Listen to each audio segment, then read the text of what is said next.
ever heard someone speaking English and thought, wow, that sounded a bit rude? But the strange thing is that nobody else in the group seemed bothered or even reacted or offended. In fact, everybody else seems perfectly relaxed and carries on talking. So what did just happen? Before I tell you why, I just want to remind you to subscribe to the channel and to follow me so that you get notifications for any upcoming posts. Now let's get back to why it's not rude. Today we're going to talk about something that confuses many English speakers. Now sometimes English sounds rude even when it isn't. And the reason is not the vocabulary. The reason is the tone. Now, many English learners focus on the words and the grammar, which is fine. But English communication has another layer that is just as important, and that layer is tone. The same sentence can sound friendly or neutral or sarcastic or annoyed or even rude, depending entirely on how it is said. For example, imagine somebody says, "That's interesting."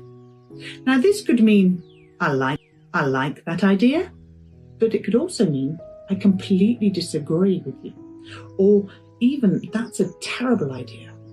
The words stay the same, but the meaning changes through tone. Now this happens because English-speaking cultures communicate indirectly a lot of the time.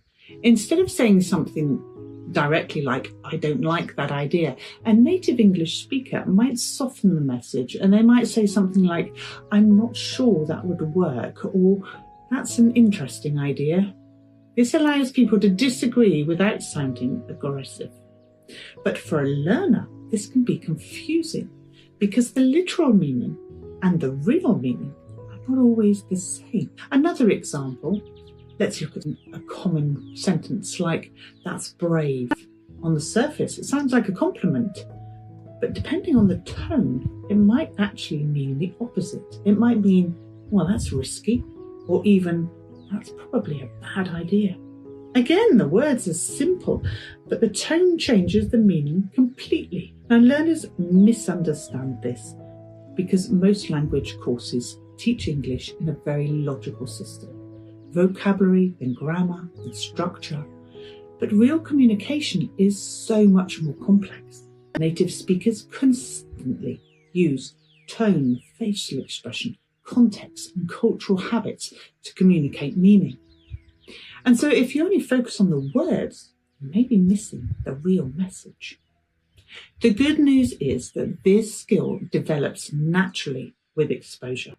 The more real conversations that you have, the easier it'll be to recognize the tone.